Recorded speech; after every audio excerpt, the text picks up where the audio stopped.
Kayla, and I'm currently working for Owens Corning up in Cleveland, Ohio. When I was in high school, I really loved math. That was my absolute favorite subject. And then when I went to college, I decided to study mechanical engineering. I currently work as a production manager at a roofing shingle factory, so I make the roofing shingles that go on all of your homes. My favorite part about GETT has always been the helicopter landing. I mean, how cool. I hope you guys enjoyed this video series, and happy 20th anniversary, GETT. Hello everyone, I'm April Locke, a paramedic from Good Fellowship Ambulance located in Westchester.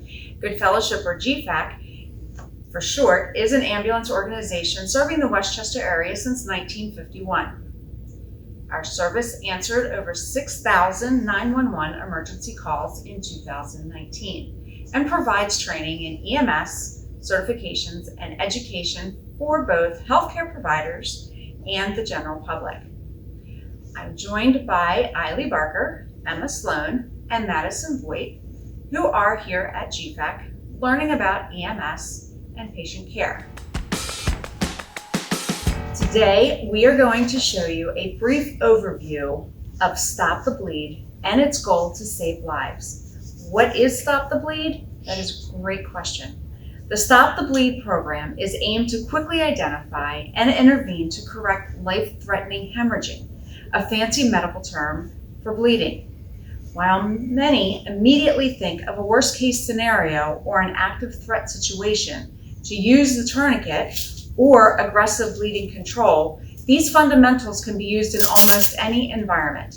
This could be at home, being severely cut by a kitchen knife while cooking, using power tools at a construction site, a result of a motor vehicle accident, a severe weather threat, not just an active threat situation. Severe life-threatening bleeding can be identified as continuous bleeding or large volume bleeding. If this is present, someone can lose enough blood to cause cardiac arrest in as little as 5 minutes. Quickly identifying and then treating this is key. If someone is bleeding profusely from their arms or legs, we can quickly apply a tourniquet to restrict blood flow to that extremity. Restricting the blood flow is an effective way to immediately manage life-threatening bleeding. Here's how we can quickly apply a commercial tourniquet to stop the bleed. So we have our patient right here, and let's pretend for the moment that she has a cut right here. Maybe she fell on something, was using power tools, on the weekend. Generally, you want to apply direct pressure. So we would hold this down. A lot of the times, if you have severe bleeding, that's not going to be enough. If the patient's conscious, normally in the field, I'll have them hold it while I apply the tourniquet. That way, we're not letting go of the wound at all. So I'm going to have you apply pressure. Now I'm going to use a commercial tourniquet. Generally, these are nice and wrapped up. And in the field, I like to go around. And just as a warning, this is not going to be a comfortable thing, but it is going to be life-saving. And you'd like to do it as quickly as possible, but you also don't want to do it rushed and get it wrong.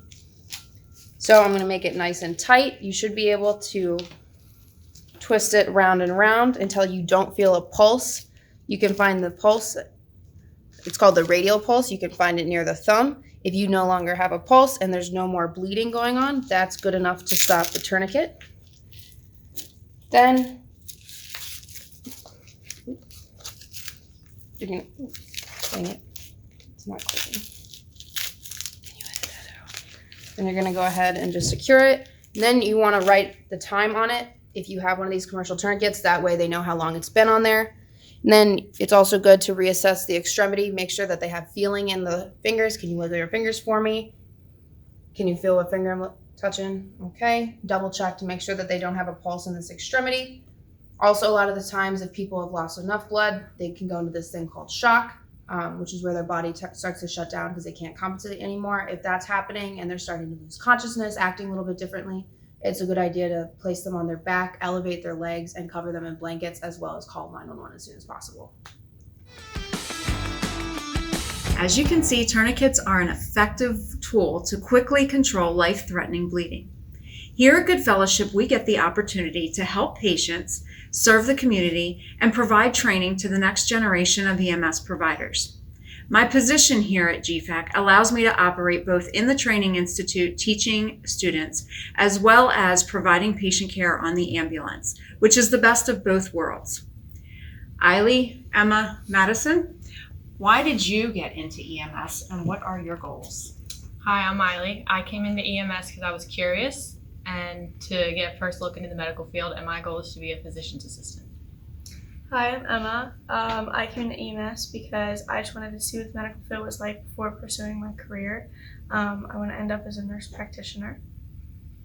Hi, my name is Maddie. I've been at GFAC for about a year, and I'm trying to expand and go into I'm currently in the paramedic class, and my goal is to be a flight medic. But I came into it originally because of the complexity and the fact that you have to put all these puzzle pieces together. On behalf of all of us at Good Fellowship Ambulance, thank you for learning about Stop the Bleed. If you're looking for more information or training opportunities, please check out our website at www.goodfellowship.com. Thank you again and have a great day. You can